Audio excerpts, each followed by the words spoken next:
I wanted to make a video for anyone who is currently feeling behind in their life. This is one of the most common things in the world, and I come across it all the time, especially in people's love lives. People looking at other people and saying they have what I want. You know, I thought I'd be married by now. I thought I'd have a family by now. I at least thought I'd have met the love of my life by now, and I still haven't. And I look around and my friends have all found people. They're all married or they're on their second child. I have to see these things posted constantly on social media, and it just makes me feel awful. And this feeling can be particularly pronounced at a time when we're going through a breakup, when something that we thought had potential falls through. All of a sudden we go back to feeling so behind, so hopeless, and really afraid that we're at this age and my life isn't where I thought it would be. And of course, this also plays out with people who are looking at other people's careers and how far other people have got in that aspect of life, or their finances, or their health. We have to find a way to reground ourselves in those moments where we are beating ourselves up because we're telling ourselves a story that we are behind. And today I want to go through some ways that you can reground yourself if you're feeling this. So the first thing I want to say is that when we're comparing ourselves to other people and telling ourselves that we are behind, we are usually comparing ourselves to people's results. But what we're not doing is looking at the backstory to those results and how someone else's backstory differs from our backstory. We look at somebody else and we say, look at them, they're in a healthy, happy relationship. They've been married for 20 years. I have gone from one bad relationship to another. Or, I spent 10 years with a narcissist who destroyed my life and I've been picking up the pieces ever since. Look how terrible I am. Look how crappy my life is compared to theirs. And of course, when we're telling ourselves our own life is bad, usually that is the precursor to self-hatred. My life is bad, and it's because of all the ways that I've screwed it up. It's because of all of the ways I haven't helped myself, or all of the bad decisions I've made. But what we rarely do is look at our life and go, what was happening in my life that led to that bad decision of mine? Where did that come from? Maybe I went through some things in childhood that left me with an imprint about what love is that was really unhealthy. And I didn't choose that imprint. I didn't choose to have a nervous system that responded to the wrong behavior. And that led me to give attention to someone that I shouldn't, because I had a bad model for what love was or how I should be treated. And that led me into a relationship that I then didn't know how to get out of. I was scared to get out of it. Maybe because I had an abandonment wound. Maybe because I was taught that I couldn't be alone, or I couldn't do things on my own, that I wasn't capable, that I needed somebody else to save me. And all of that meant that I got into this long-term relationship and spent all of this time in something that really damaged me or really eroded my confidence. And by the time I came out of that, I had all of this work to do to get myself just to a place where I felt okay again. And maybe I'm still in that process. It's important that we take account of these things, because while we shouldn't necessarily go into comparing our backstory with other people's backstories, because that can just turn into another act of comparison, we do need to take proper account of our own backstory. And people we're comparing ourselves to had a different backstory than us. And even if they had a similar backstory, they have a different brain, different DNA that is responding differently to that situation. So that comparison makes no sense, because they are them and we are us. They have their history and we have ours. And when we're comparing ourselves to other people's external results, we rarely take proper account of the things that we have been through that led to the decisions that we have made in our life. Decisions that we might have made differently had we had a different origin story, had we experienced different things, had we not experienced certain traumas or setbacks. And while we're at it, let's remember that because of everything I've just said, progress should be defined differently for different people. And the obvious example of this is someone who's in an accident that means they lose the use of their legs temporarily. If they start doing physio and they're able to sweat out an inch of movement over 2 months, that is incredible. We wouldn't compare that inch of movement to someone who is an athletic runner and what looks like progress for them in training for a marathon. They're completely different things. For the person who's been through the accident, that inch of movement can be a miracle. And the same is true on an emotional level, on a psychological level. The effects of that are no less pronounced. But just because we can't see it, we look at ourselves and compare ourselves to other people and we go, look how easy it is for them. Or, I've never been able to do that. Or I've not got that far in my career. Or I'm not in the relationship that they're in.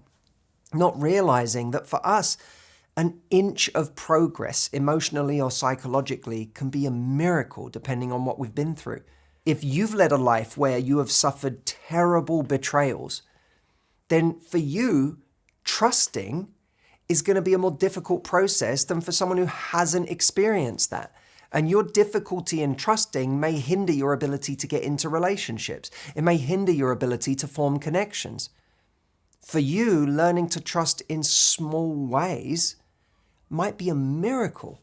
That inch of progress should be something that's celebrated, even if it means for now, all you can do is start to improve certain friendships. You can't even get into a romantic relationship easily.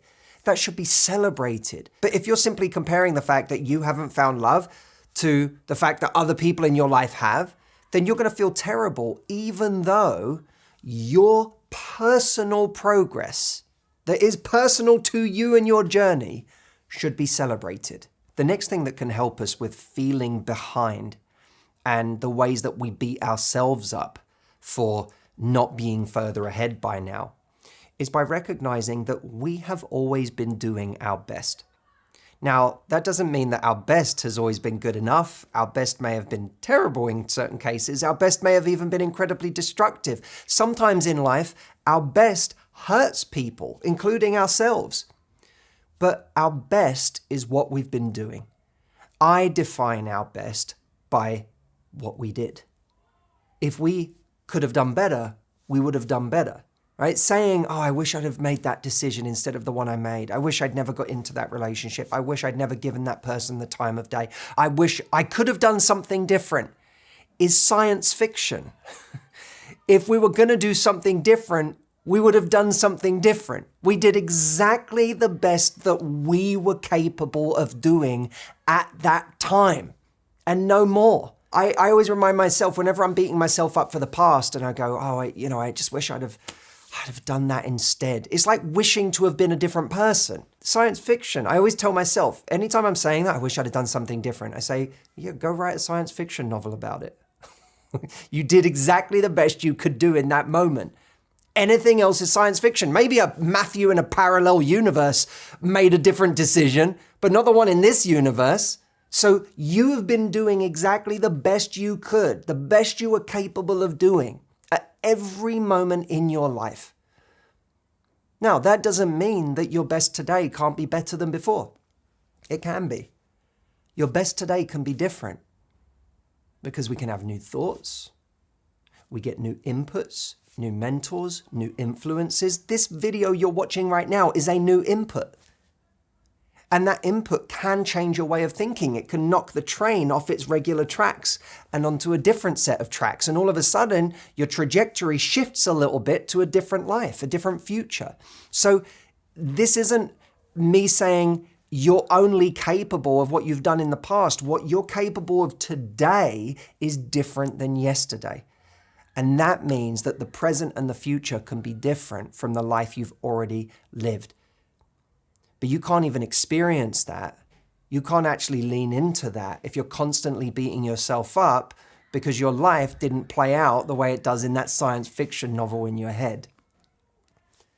Remember, your best is what you've been doing all along, but today your best can be better. While we're on that subject, if you want the ultimate new input into your life this year that can take your best to a whole new level, I am running a brand new first ever version of my live retreat this October, where we are going to 2 days instead of 6. Historically, lots of people couldn't come to the retreat because it was a 6-day event and it was tough logistically. But we now have a 2-day event that is much easier for people to plan into their year, and financially, it's a much more accessible program for so many people. So if you've always wanted to come and do an immersive, live, in-person experience with me and you've never gotten to, come check this out. It's at mhretreat.com. Tickets are available right now, and for a little bit longer, but for not much longer, we have an early bird special that means that you can get the cheapest tickets that will be available this year before they go up. So go check that out at mhretreat.com. It's happening in Miami. It's a 2-day event. It's at an iconic venue, and I cannot wait to share these 2 days with you to help you level up in your confidence, break your patterns, heal from the past, and be the best you can be in your life. Here's the next way you can feel better if you're feeling behind in your life. Don't devalue what you have been learning on your path while someone you're comparing yourself to has been on theirs. So, for example, we may have been watching someone else who's in a happy marriage, a friend who is having a family, and think, I'm so far behind. Look at them. What they've been doing over the last 10 years has been really worthwhile. They've been building this amazing foundation. They've been having this great relationship. They're now having a family. Like, the last 10 years for them has all mattered. Whereas for me, I was in a 5-year situationship with someone who never even committed that finally ended in nothing. That person just leaving or ghosting me or going to be with somebody else. Or I was in a marriage that fell apart with someone who treated me badly. And now I'm starting all over again. That counted for nothing. Whereas for them, they've been putting credits in the account for the last 10 years. Life doesn't work like that unless we have a very overly simplistic view of what experiences matter and what ones don't. You going through a divorce could be one of the most valuable experiences of your entire life. To get the learnings from that, to build the resilience that one has to build to get through something like that, to be able to learn to find your feet again, or to build your life again, to rediscover your independence, to show yourself what you're capable of overcoming. Those things might turn out to be some of the greatest gifts of your life. And they might prove to be some of the most valuable experiences of your life because of what they teach you or what you have to become in order to get through them. We're so quick to look at what other people have achieved on the surface and to devalue the experience we've had and to write it off as just tragic or just a complete car crash in our lives, without realizing that there is an inherent value to our experiences that we've gained along the way, and that nowhere is it written that the experiences you have had, the lessons you have learned, and the things you've overcome are inherently less valuable than the experiences of someone who seems to be achieving certain things that you want on the surface. Next, when we're feeling behind in life, as I've already said, one of the biggest tendencies is to compare ourselves to somebody else, to what they've achieved, to what they've gained in their life. It's really important to remember, and I heard this once, I think Tim Ferriss was the person I heard say it, but it had come from somewhere else, that when you're comparing yourself to somebody else, you can't compare the one part of your life that you're not happy with to the part of their life that you wish you had. You don't get to just take one part of someone's life. You have to take it all. If you're going to be jealous of something, you can't be jealous of one part. You have to take it all. And this is a really valuable way of looking at it because it's so easy to go to the buffet of life and all different things that people have achieved and are, and go, I really wish I had that thing that that person has. But you can't do that. If you're going to run that experiment, you have to take everything. Would you take their brain? Would you take their mental health?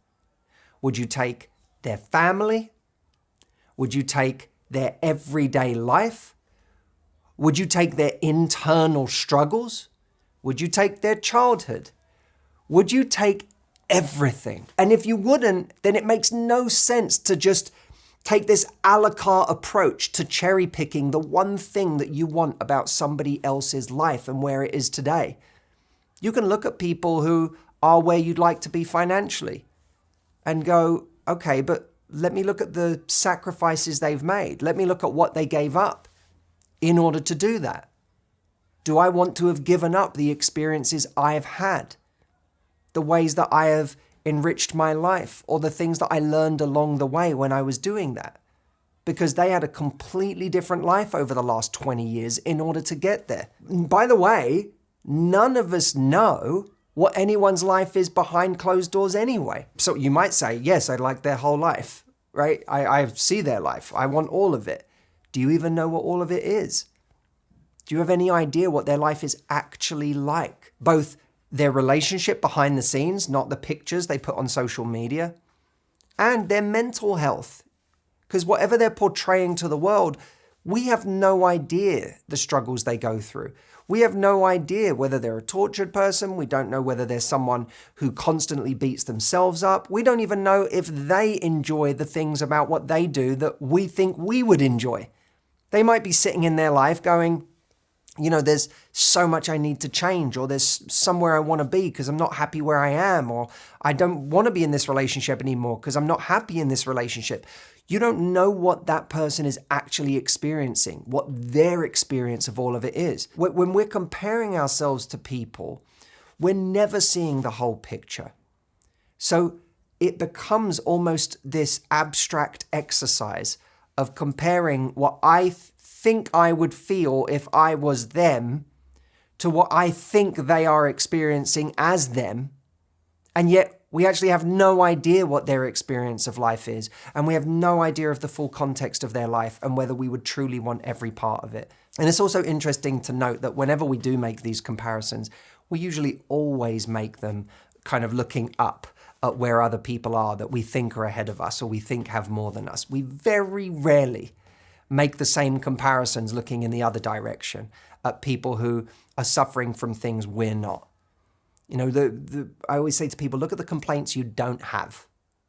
Rarely do we think about the complaints we don't have because they're tragedy or grief or pain or suffering that has never visited us. Sam Harris said, if you think your life can't get any worse, that is just a failure of imagination, which is both a morbid thought, but also in many ways an encouraging one because it makes us realize there is so much about our lives already that we will inevitably be taking for granted. Now, before I get on to the final point of this video, which is in many ways the most important point of this video for you personally, I want to let you know that my biggest live event ever, Casual to Committed, is available once again. This free event is where I show you how to show up in a way that gets commitment today, even in a time where it feels like no one is committing, because that's how so many people feel. Is one of the reasons I feel behind is because I'm out there dating and no one's actually willing to commit. So while my friends are in relationships, I'm out here stuck in this awful time to date where people just seem to be unwilling to be in a real relationship.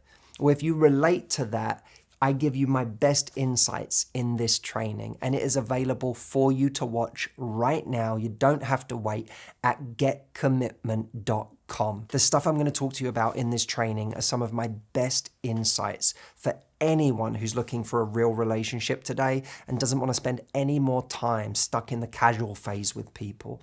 So if that's you, go check it out. It's available now. I'm super proud of it, and I know it's going to help. The last thing I want to say is we have to decide, you and me, what is right for us next.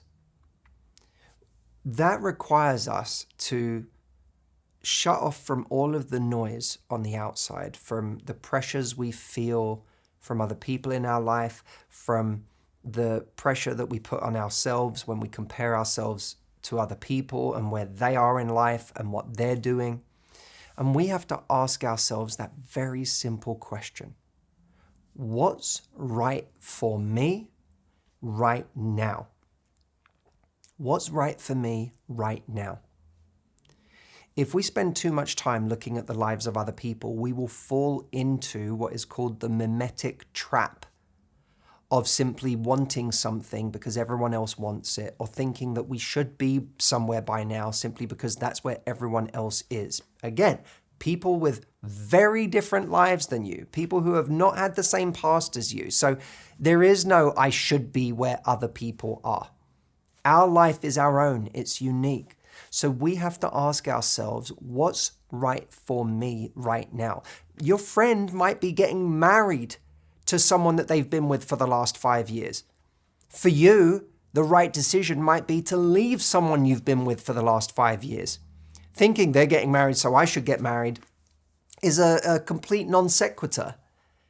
We have to say, what's right for me? What represents progress for me? For some people, that's going into a period of being on their own. Even though they feel uncomfortable being on their own, or they feel like, but one day I really want to meet someone, that might still mean that for the next 3 months, you need to be on your own so that you can work through some things or learn how to be on your own.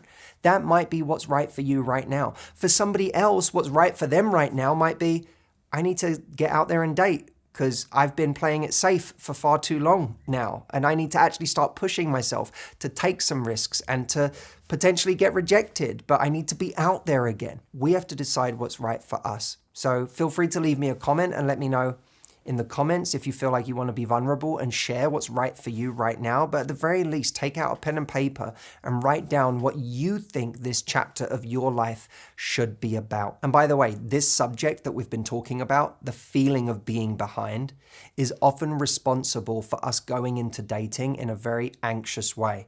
And when we meet someone we like in that state, we can get very obsessed very quickly.